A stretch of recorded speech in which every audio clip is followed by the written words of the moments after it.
Hey, and welcome to this episode of the Marketing Guides for Small Business podcast. Today, Paul and I are excited to be joined by our guest, Mickie Kennedy. Mickie is the founder and the president of eReleases, which is a press release distribution service that's helped small businesses, authors, and startups to increase their visibility and credibility through press release marketing. He has over 25 years of experience in the PR industry. Here are a few things you should know about Mickie. He has distributed more than 100,000 press releases for more than 10,000 customers. That's huge. He has worked with more than 20 Shark Tank companies, including Manscaped and Squatty Potty. Just like to say that name. He has generated in excess of $87 million in earned media for his clients, and he is a two-time Amazon best-selling author in public relations and marketing. So to say the least, Mickie knows his stuff when it comes to leveraging public relations for small businesses. And today he'll be sharing how you as a small business owner should consider using press releases and how you can get regular local media coverage without spending a dime. So Mickie, thank you so much for joining us today.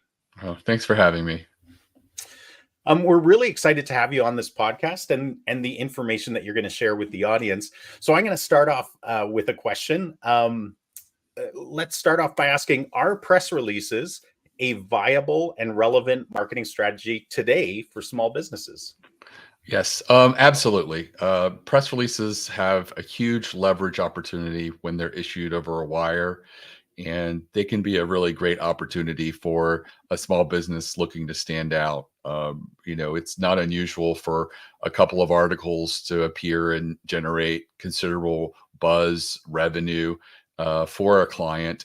And in addition to that, you can take the links to those articles and share them with your leads as well as your customers, and get them to feel all jazzed up and get that boost of credibility that an article has when a journalist chooses to write about you. So it's almost good for retention as well, you're saying, because people feel, your existing clients or customers feel great about you as a business because you're getting such great press. Right. I mean, people are always going to be shopping, are we working with the best company? And when they see an article come through that is about you, they're going to feel better about saying, let's hold off shopping this year. We're with the right company. That's awesome. Hey, Mickie. So we know press releases are good for helping visibility, but are there other strategic, marketing benefits for press releases? Sure. So when you send out a release and it's out there, there's a little bit of a visibility that comes with it. All of the news wires give you what they call syndication. And so your press release is going to be like on Yahoo Finance and Market Watch and a few other websites. Predominantly they're financial websites because those are the ones that tend to stream press releases because they're free content. But the real benefit is when you get earned media. And that's what we call it when a journalist writes about you and turns your press release into an original article. And, having an original article from a major or even minor news agency is going to help you when it comes to SEO benefit and credibility. Plus, you get to borrow some of their audience, potentially people who could potentially be partners or customers, and just sort of put eyeballs on you and gain some attention.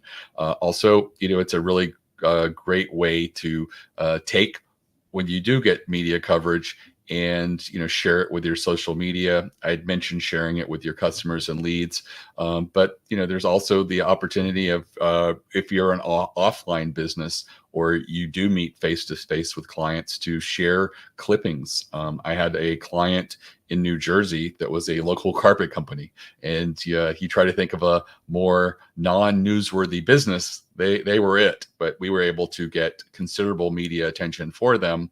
And they put together what they called a brag book. So whenever they went out and gave someone a quote for a carpet install, they would say, we're not probably going to come in the cheapest, but we've been recognized nationwide. Here we are in Floor Covering Weekly. Here we are at this trade publication. Here we are in the local newspaper. Here we are in New Jersey Magazine.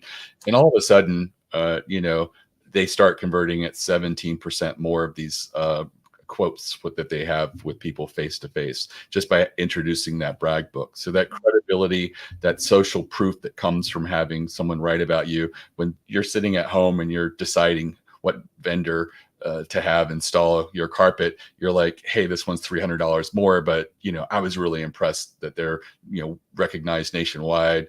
They've appeared in the local paper as well as New Jersey Magazine. I feel very comfortable working with them. And one of the questions that comes to my mind, Mickie, is press releases are very common, or at least our perception of them is very common for large national or regional businesses. Are they relevant for local businesses? And if so, how do they leverage? How does a local, service-based business leverage press releases for them?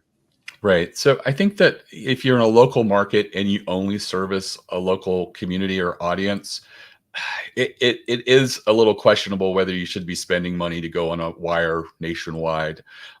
E-Releases does offer local saturation so that we can target generally a major metro, or a lot of them are statewide.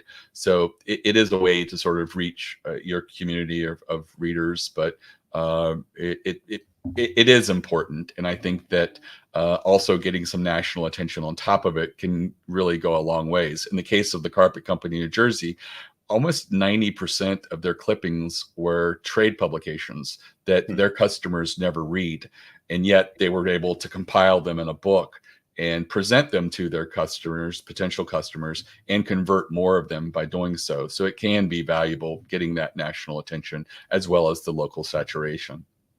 That's cool. And you mentioned states. I'm based in Canada, and some of my clients are as well. Do you guys cover Canada and other countries, or what's your coverage for e-releases? Right. So we do cover, I think, about 60 major countries, Canada, of course, being right up there at the top. So we service mostly clients who are wanting to reach other English-speaking countries, or countries where some business is transacted in English. Perfect. So, Mickie, following up on that about the local media, is there a way for small businesses that service a local area? Is there a way for them to get media coverage without spending a lot of money? Yeah, absolutely. So if you're a small business and you're not quite ready to, dip your toes into issuing a release over a wire and spending a lot of money, you can sort of do what PR firms do. PR firms, if you've ever researched them, are generally not generalist. You usually have a PR firm that's for fashion, a PR firm for high tech consumer electronics, one that's more for computer hardware. And so the reason for that is they establish relationships with journalists in that community, and it's easier to network within an industry or a specific community. You can take that approach and apply it to you locally. If you think about it, there's probably less than 10 people in your market who would either write or cover you in a news capacity. And, looking at your local paper, what writer or couple of writers cover your industry? Find out who they are, do your research, and then reach out and ask for their email address if you can't find it on the website. They will give it to you. They're members of the community. They're not celebrities trying to hide, and have gatekeepers. They are, members of the community, and all you have to do is ask and say, "Hi, I'd like to get this person's email address so I could send them a lead or a tip, or something that I'm working on." And they might put your call through directly to them, and just again reiterate that you have a pitch that you'd like to do and you'd like to email that along to them. Build your own little Rolodex. If you're lucky enough to have a newspaper or business magazine or both, again, do your due diligence, figure out who writes in your industry and get their email address. Now, all of a sudden, when you have these 10 email addresses, and it can also include radio and TV as well. If there's segments that you've seen that sometimes spotlights businesses or interviews people, find out who the booker or producer of that segment is, It might just be the booker or producer of the entire program. And again, get their email address. And as you have ideas, send emails to these people.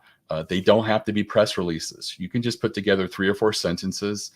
I always recommend putting together a strong quote in addition to that, because if a journalist sees an amazing quote, they can in their mind visualize building out an entire article around that amazing quote.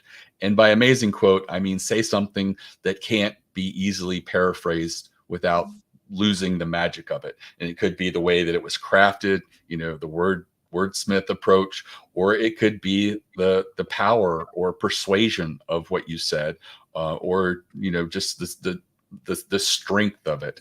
And spend a little bit of time with that quote and try to keep it to 1 to 2 sentences max, and have those additional sentences of pitching. And it can be just something along the lines of, I've seen a lot of media coverage in my industry about this issue. Could be, going green. And I would love to share with you what we're doing at, local dry cleaners Inc. And here are some things that we're doing that are really relevant, and maybe break that out very shortly, and then have that amazing quote. And, just send that to them as you have these ideas. I, would not recommend weekly, but I do think that every other month, or if you can sustain it even a little bit more often, like monthly, but at the minimum, I suggest doing it quarterly. And what you'll find is over time, you won't even have to reach out to them. They'll reach out to you. They'll be working on a story. They'll be looking for a local business that they can just plug into that article. And because you've been reaching out to them for the past year and a half, you're going to come top of mind, and they're going to reach out to you and say, hey, I'm doing this story on this subject. I thought of you. Could I get a few words that we could plug into this article and use you for it? And again, spend a little time and energy on that quote. Say something that's just really powerful or meaningful or concise. Just if you can really condense something very, very good, then that is another way to sort of stand out there. And this is something that PR firms do on a national level within an industry. And this is something that you can start just locally, and it doesn't have to be very daunting. At the minimum, you just reach out to these people quarterly. And my next question was going to be how to approach the press, but I think you've answered that. Are there any other tips related to that?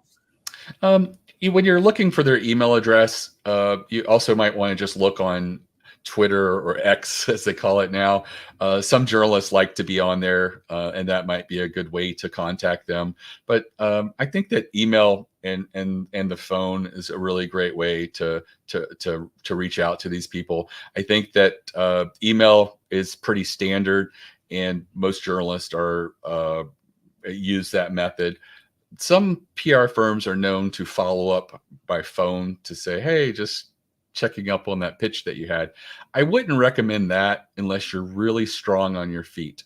Now, what a good PR firm does is they're like, hey, I sent you that pitch about, using the example I had before, about how my client is going green in the dry cleaning business. And they're like, yeah, we're not really interested in that. We're really looking into, like people's maybe more using green energy. And then all of a sudden, thinking on your feet, you're like, how could I apply this to this client? Or as a PR firm, you might have another client. You're like, oh, so you take the opportunity and you tweak your pitch, and you present them something else. So if you're really good on your feet, you can follow up through phone calls, but you might annoy some journalists. Some journalists just prefer the more passive approach of receiving emails and deciding yes or no without having to have an interrogation with a person. You can sort of get a feel for that if you call and just make a note if it seemed like they weren't really receptive to it. Yeah, and by what you're saying, Mickie, it sounds like it's just like with most marketing, you're really developing or nurturing a relationship, right? For prospective clients, you're doing the same thing, but in this case, your audience that you want to reach is essentially the first step in that is to reach the the press themselves or the journalists and start developing a relationship so that they see your value in the marketplace for their audience. Is that right? Correct. And sometimes you may not even have something to pitch, like you just don't have anything going on with your business, but you've noticed a trend within your industry because most people follow trade publications and industry press stronger than general news. And at your local news, it may take a few months before they start to talk about a subject. So maybe you could just tell them, hey, I've really seen a lot of people talking in my industry about X, Y, and Z. I just thought I would, share this with you and see if it's something that you may want to consider, even knowing that you wouldn't be a great fit for an article about it. But what you're doing is creating goodwill and working that relationship and being a value to them, so that next time you do have something to pitch, they might be more receptive. Like, oh yeah, they gave me that really good story before that I ended up doing. I owe them a little bit. So it really is a great way to sort of establish a relationship and try to be a friendly member of the community and see them as the member in the press that can potentially help you, but also have a cordial relationship. Yeah. Hey, Mick, so before I move on to my next question, I want to follow up on something you said about how often you should do press releases. I've heard people say you should do them a couple times a month or at least monthly, and you're saying no, not necessarily. You said something about quarterly. You did say maybe monthly, but what would you say about that? Yeah, that was directly pitching to local media. And you're not going to have, we're talking about a small group of publications, and they certainly can't write about you 8 times a year. That would just look strange in a small market. So for them, I think that quarterly is a really great goal to have. You can do it certainly more frequently. When it comes to press releases, it really varies on you, how newsworthy you are, or how willing you are to engage in doing strategic types of releases. For some people, I think that monthly is a great goal. The local carpet company did a 1-year campaign that was monthly, and at the end of it, they had about 30 clips to show for it. And these were earned media. There was probably over 600 or 700 syndicated links, that just happen automatically that aren't really important. But the clips that they were able to print out and share were original articles, and it totaled about 30, which is really an amazing result for any client doing just press releases only without pitching. And if you can sort of sustain a monthly, that's way to go. Every other month, that's fine. And even quarterly, it just depends. I mean, some small businesses are just mom and pops and they don't have a lot going on, or maybe they do, but they're just, pulled in so many directions that they can't sustain doing something monthly or every other month. So I try to strive for quarterly at a bare minimum.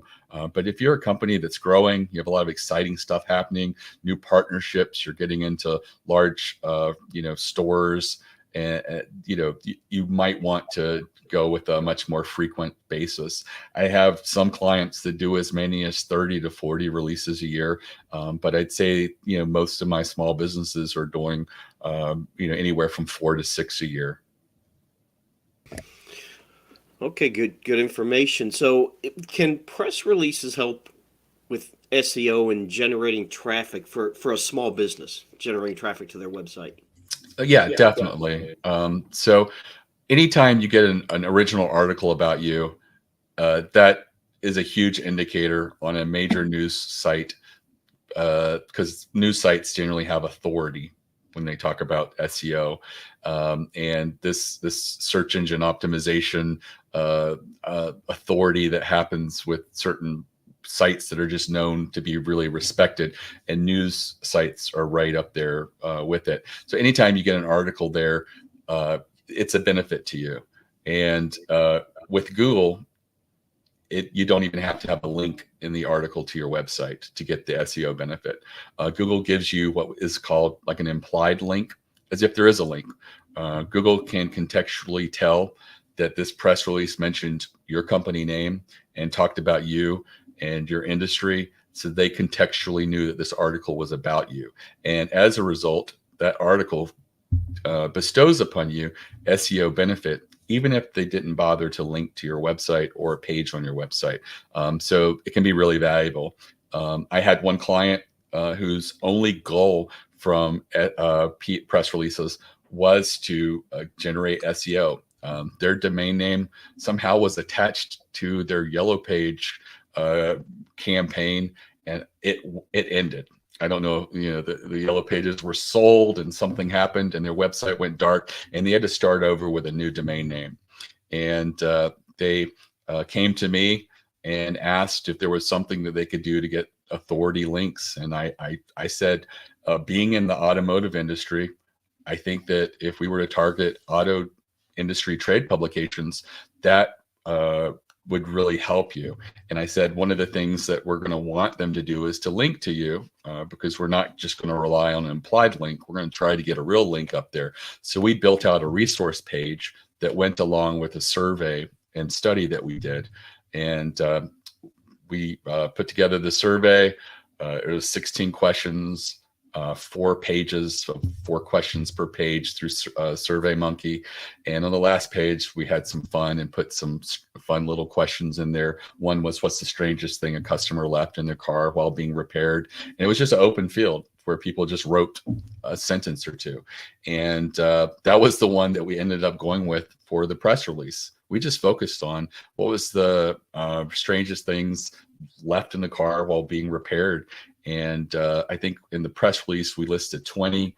On the resource page, we had all the questions and answers, but we also listed, I think, around 50 to 75 of the most interesting responses we got there.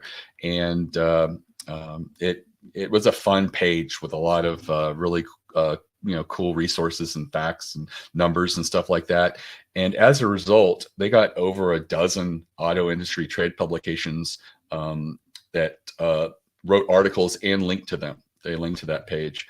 A funny thing is, some of the articles went onto the page and pulled out experiences that they thought were more quirky and fun than the 20 that we highlighted in the press release. And a couple people wrote articles about some of the other questions that we ask in the automotive industry. So it worked out really well. They got local newspaper pickup.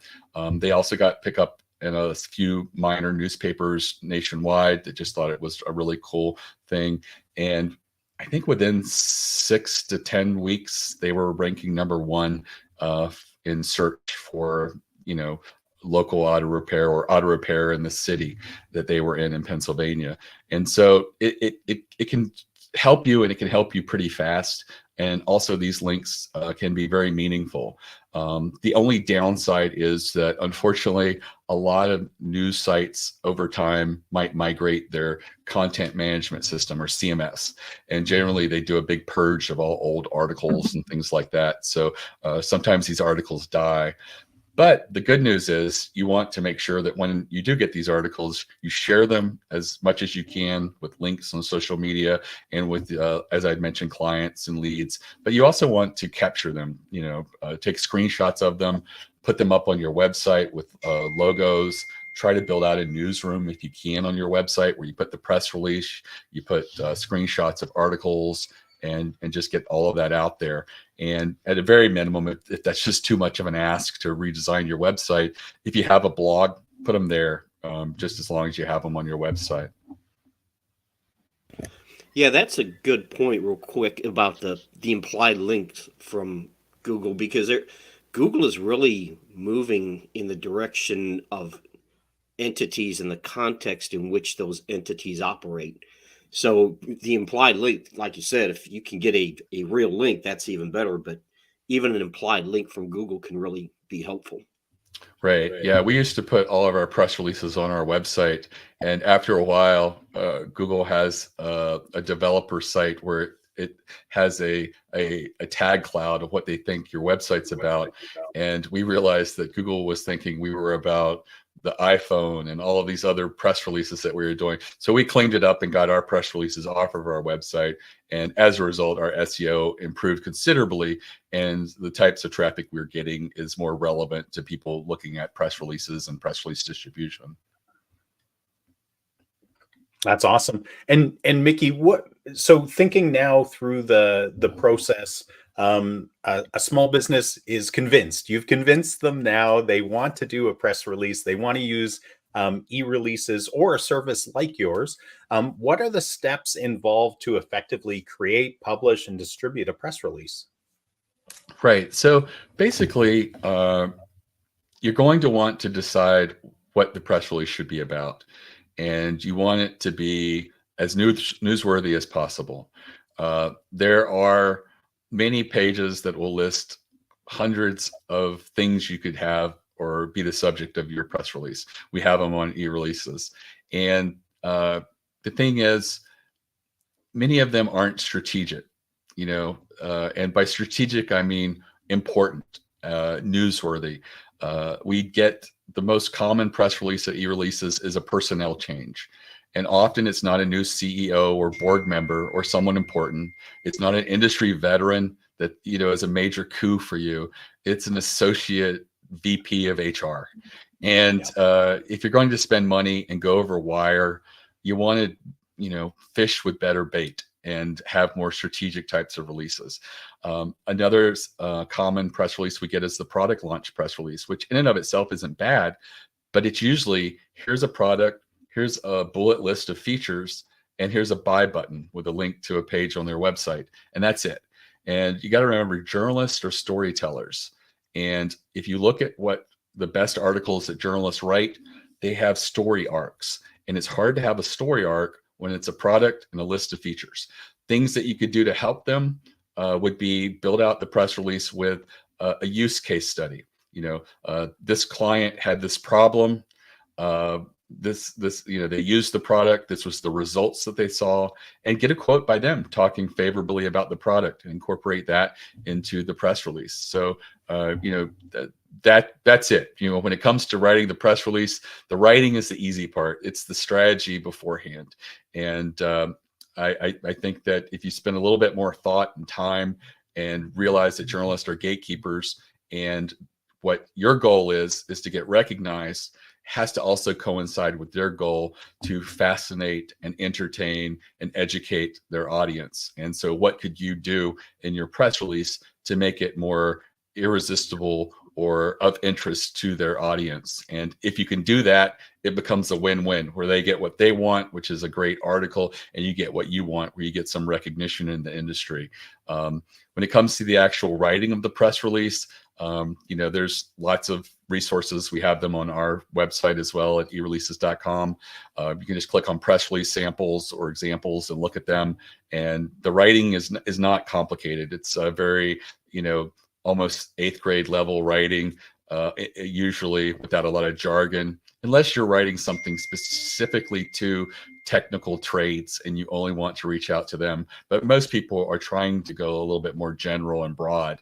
And so you want to make sure that you don't have a lot of jargon in it, and that, you have an amazing quote in the press release, and that you're leading with the hook in the headline and the opening paragraph.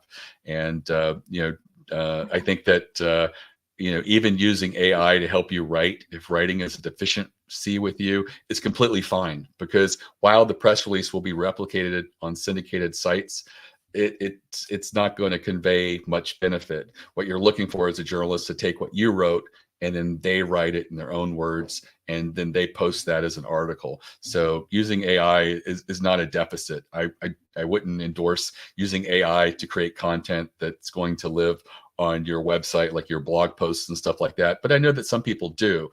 And I just feel like at some point, is Google going to decide that they prefer human crafted and curated content over AI? But I think when you're presenting the content specifically for the media to turn into something else, using AI is completely fine.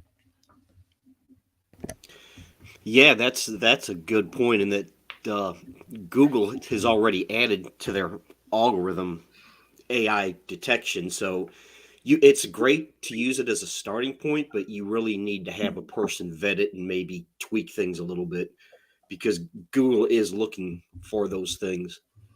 Let me ask you this. It's when someone approaches a PR firm, whether it's e-release or someone else, what do they need to know about that process, how it works? Is there anything they should definitely do or things they should not do? I think that when they approach a PR firm, that they should be open to PR and they should be open to a PR campaign. We get a lot of clients that are one and dones where they do one press release. It might be the product launch with a list of features. It could be the personnel change. And then they just say, well, that didn't work for us. And they just move on. And what they don't do is, strategic types of press releases. They're not doing the types of releases that work. And what you have to realize is the average PR campaign, you're not going to get every press release as a win. Often, you're looking for the one or two a year that generate a decent amount of article response. And so if you stop after one press release, you're sort of selling yourself short. It's like doing a Google ad campaign, and after 1,000 impressions decide, well, no one bought. 1,000 people looked at the ad. It's not going to work for me. We see that all the time. Yeah. You have to tweak it. You have to change it. You have to be willing to go strategic. And that's something that e-releases prides itself on, is education. I have a free masterclass that's a video training of an hour that goes through the strategic types of releases that you could be doing, the ones that are meaningful and likely to get picked up. And if you were to use that to build a PR campaign, I guarantee that you would get results in a campaign of 6 to 8 press releases. And that one is at ereleases.com/plan, PLAN. And it's less than an hour. It's a great place for someone who's new or thinking about PR to start, because it really takes your business and walks it through the types of releases that you could be doing that are meaningful. For example, I'd mentioned doing a survey or study. That's a great way to stand out. And it doesn't have to be daunting. A lot of people are like, well, I wouldn't know who to send the survey to. But if you're doing an industry survey, there are lots of trade associations within your industry, many of them small and independent, that are always looking for a win-win. So if you approach them and say, hey, could you send this link to your members for a survey I'm doing, and I'll mention you in the press release that we'll be issuing over the wire, they see that as like, wow, we could get some media attention as well.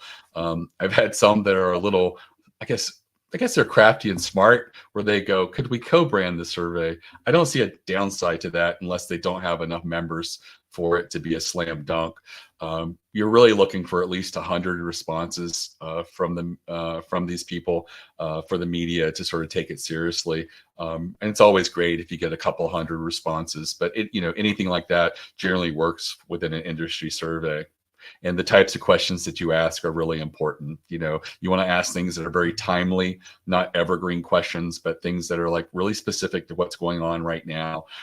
So, if you think of things that you'd love to ask at a conference to other colleagues within your industry, those potentially could be interesting questions to ask. Like how, do you plan on spending more or less on your marketing over the next 2 quarters?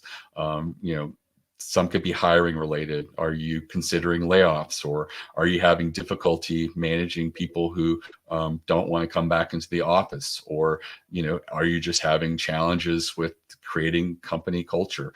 All of these things could be really relevant questions, but you also want to sort of leave yourself some room at the end of that to maybe ask a few left field questions, like, wild questions that, may not lead anywhere, but oftentimes in the example I talked about, the automotive repair shop, it worked really well for them. So be creative, put a little energy into that thought process, and be strategic and be open.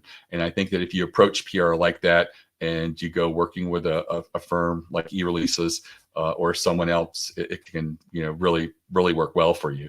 And eReleases is really considered more of a press release distribution platform than a PR firm. We do work with a lot of small PR firms, but as a platform, our costs are considerably low.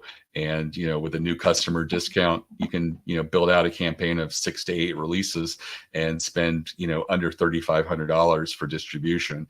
If you work directly with a PR firm, you're likely to have a monthly budget that exceeds $3,500. So that's one of the downsides of working with a PR firm. That's awesome. And Mickie, you talked about using surveys as potentially the kind of the conversation starter with some press releases. Are there specific types of press releases or different types of press releases that maybe there's a handful of them that you would recommend that a business consider? Yeah, I think that one is sometimes your story, and it could be your unique selling proposition, what it is that you do that's different than everybody else.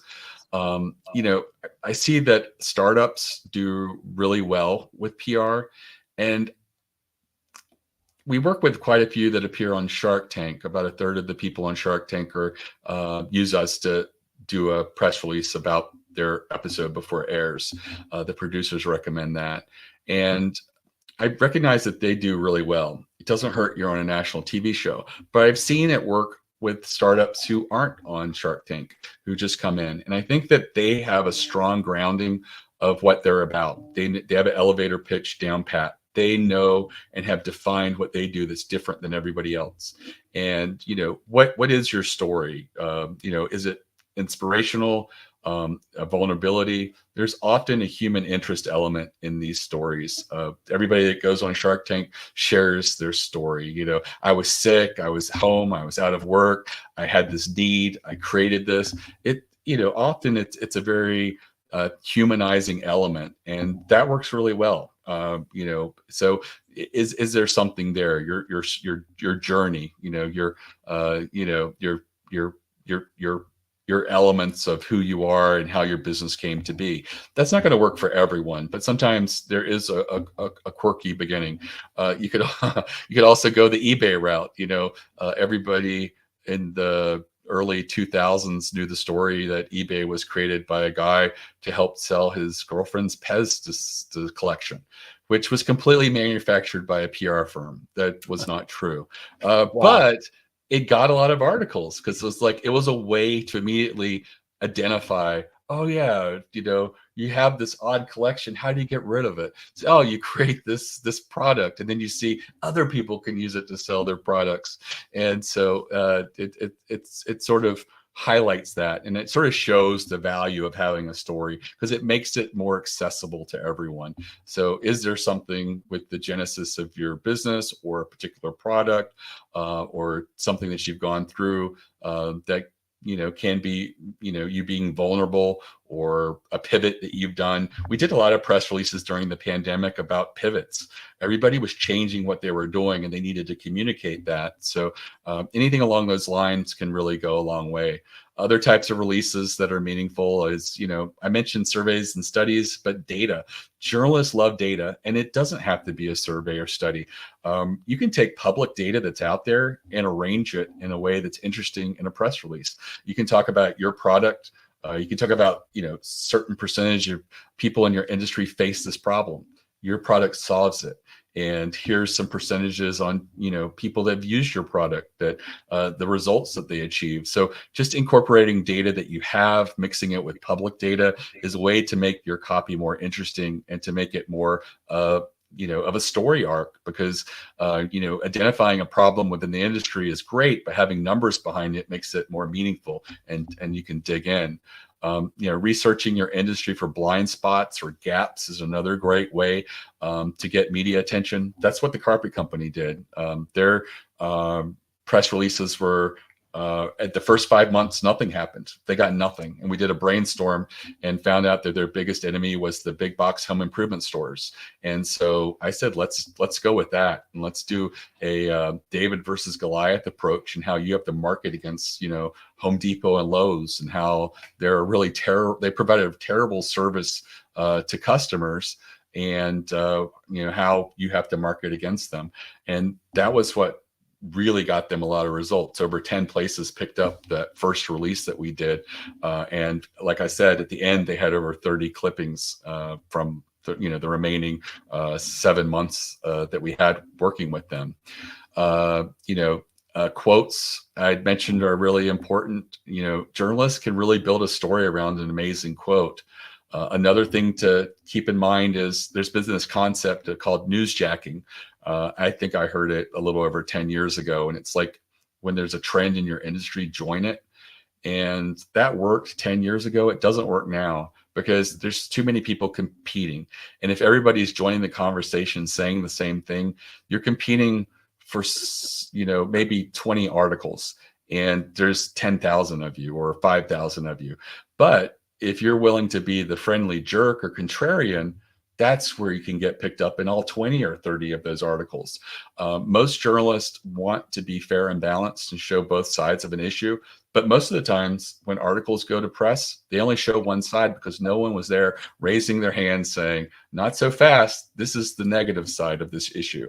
For example, electric cars. Everyone seems to think they're great. We're moving to them.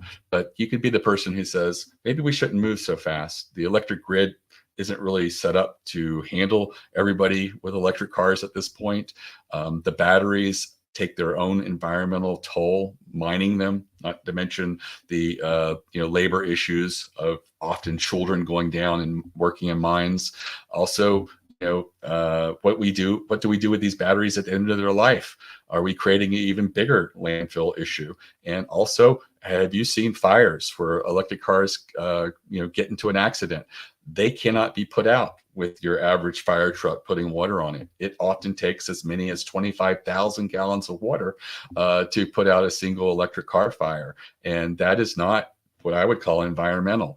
Now, that contrarian side that I just took is level-headed and rational. It's very unlikely that I'm going to alienate my customers. So when you do that, you want to make sure that you're not taking a position that would, make people angry or, ruffle any feathers among people who are your customers. But it is a great way to stand out within your industry and be the go-to person when they're talking about an issue to put that other balanced side in there. Other types of things to keep in mind is when you're doing a press release, have great photos. And they don't have to be like corporate photos or really great ones. Candid photos work way better over what I would consider like the stock photo approach, the professional approach. People like to see other humans, and often the candid shots show things in a way that's much more compelling than a stock photo. And if you add that to your press release and a journalist is looking at two press releases, they could turn into an article, and one's got some great pictures. They know that they can take those photos and incorporate them on their website, and that's going to give a much better experience for their audience. And so they're more likely to choose you because of that. And other little hacks are, each year you could do yearly predictions in your industry. You could do, trends. Other things that work really well is sometimes putting together copy that's pretty much already finished for them to go with. Top 10 works really well, like the top 10 tools in your industry, of which yours is one of them. I've seen this work really well with podcasts, where someone will say the top 10 historical podcasts you should be listening to, and they put their podcast as like number 7, and then they surround it with a lot of other great podcasts. And a busy journalist who is under deadline and just looking to fill some space sees that and is like, I can just copy and paste 1 through 10, put a good headline on it, and I've got some content. So we call those features where they're ready made. So don't discount those as well. And those work really well with local media, especially. You won't see the New York Times or the USA Today doing that. With one exception. I had one client who was in the bed and breakfast space, and they would do a lot of top 10 spookiest bed and breakfasts in New England and things like that. And USA Today, their travel section would copy and paste and use that almost verbatim. But most national large publications don't just copy and paste. So you kind of talked about this. I was going to ask you about surveys and studies in PRs. Is there anything that you can add to that or expand on it? I know you've kind of answered that already. Right. I think that it's a huge opportunity. I had that local auto shop in Pennsylvania that wanted to get more SEO, and I told them you should do a survey, and the auto industry publications will likely cover it. They had such an imposter syndrome. Who are we to do a survey? We don't matter. We're small. We're nobody. And what you have to realize sometimes with working with small businesses is you got to talk them up and get them to realize that the only thing that makes you an expert is getting out there and saying that you are. Just by doing the survey, you yourself are now newsworthy. And if we can overcome that sometimes, people will give PR a chance. So many people think that PR is just for well-paid, well-funded, large companies. And while you see them use PR, the people who probably get the biggest jolt from PR and the most coverage are the small businesses. Journalists like to be seen as curators, and they like to profile small discoveries, and so they'd much rather cover a small mom and pop that no one knows about than the large companies within a particular industry like the Microsofts and Googles of the world. That's so cool. You've got my mind thinking about, in the particular niche that we like to work in, what trade pubs can we go out to and try to leverage surveys? I think it's a great idea. What about case studies? Are these relevant for, like you talked a little bit about kind of success stories? Are case stories relevant, or case studies, are they relevant for press releases?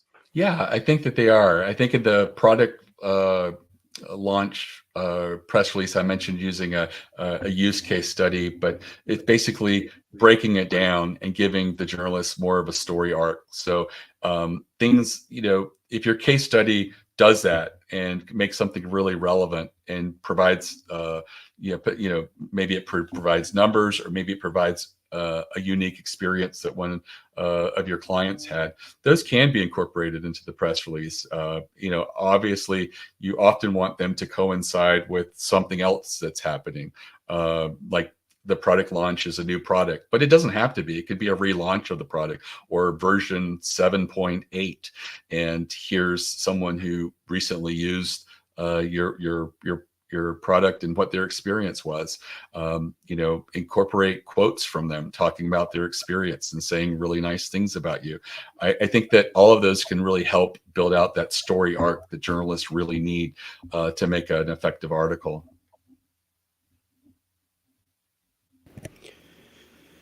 So let me ask you this: when creating a press release, what are some of the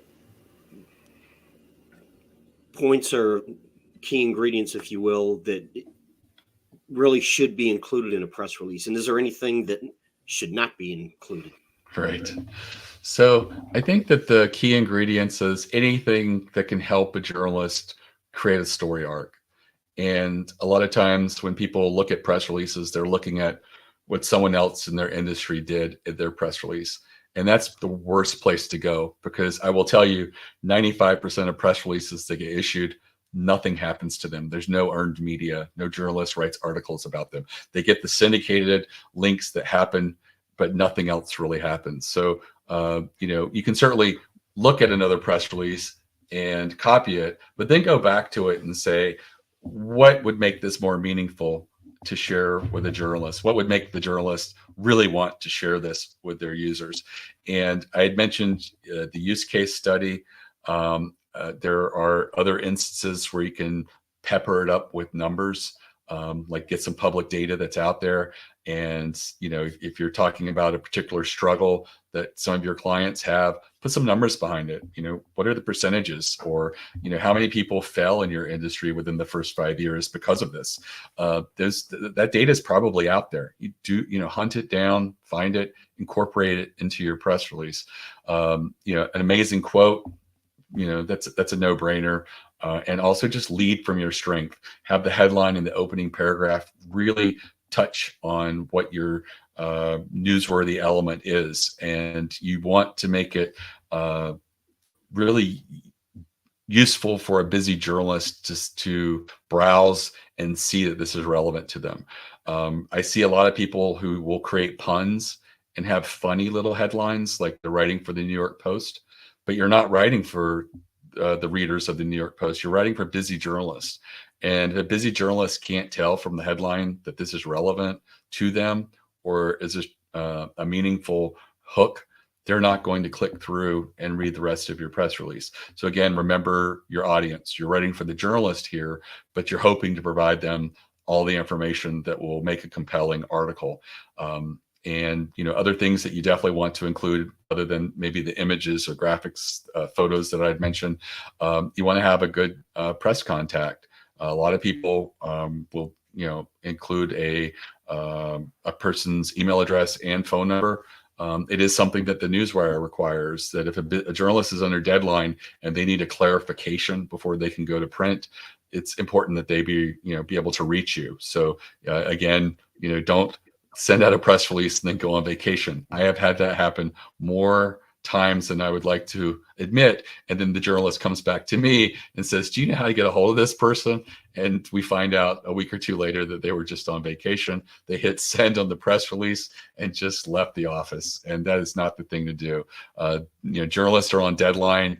And generally, if they can't get clarification on a story in a timely manner, they'll just abandon it and move on. That's a good point about the contact information. I see this all the time with small businesses.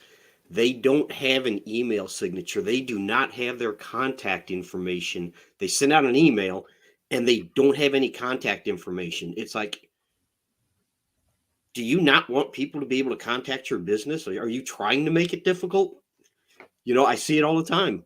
Sure, you can reply to the email, but what if someone wants to pick up the phone and call you? You have no contact information in your email.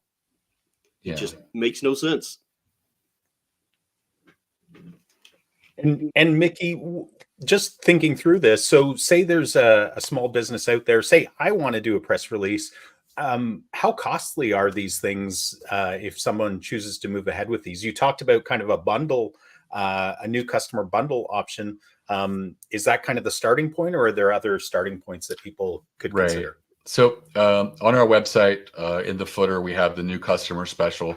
It's $349 for the average press release to be distributed.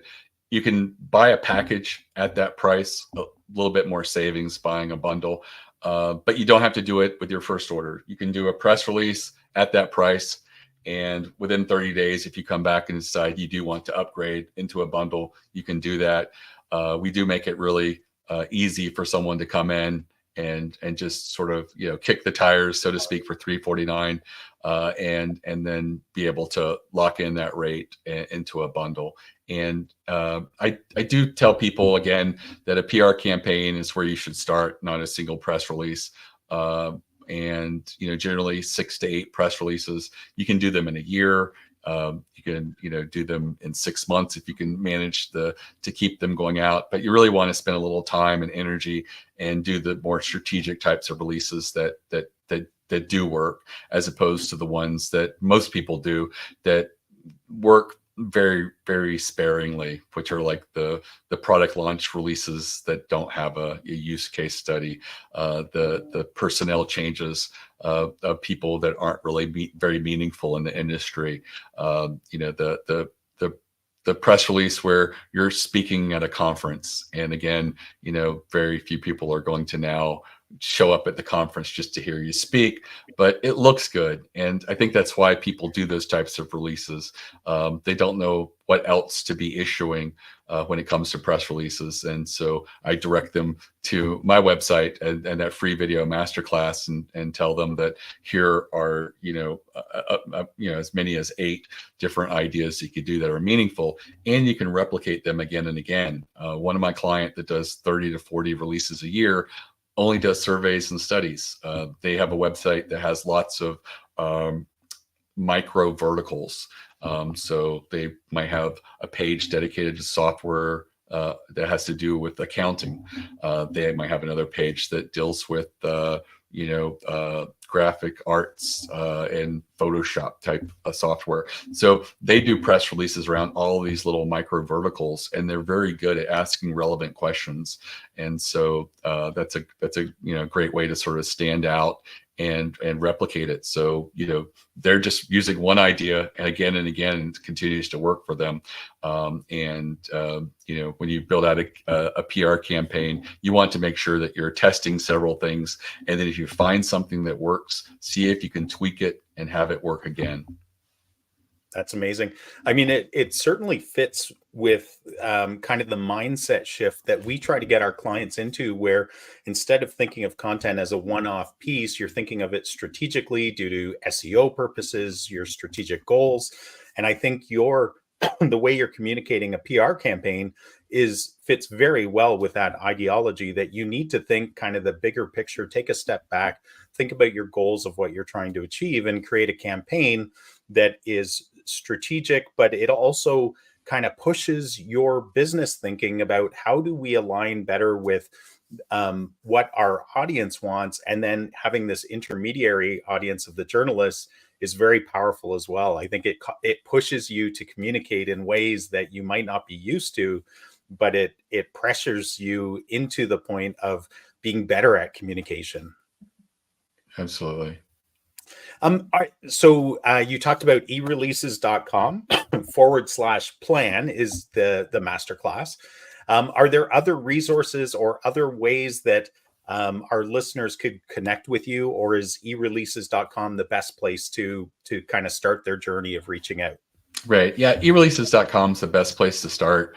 My staff, which only includes editors, is accessible through email, phone, chat, between 7 a.m. and 7 p.m. Eastern time. And we are really good at walking people through the press release process and helping people get their first release. We'll look at your first release at no charge if you just email it to us, and give us a couple business days to get back to you with some notes.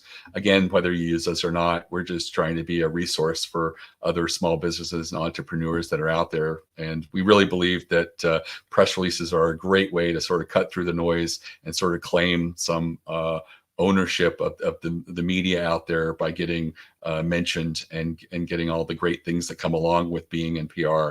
And like I said, that free masterclass is a great way to start. But we also have ebooks on the website and other resources like press release samples and examples and things like that. So just feel free to go there and look around. And all of our social media is on the lower right, and it goes directly to my LinkedIn. So that's a great place to reach out to me. It's probably one of the few social medias that I actually use.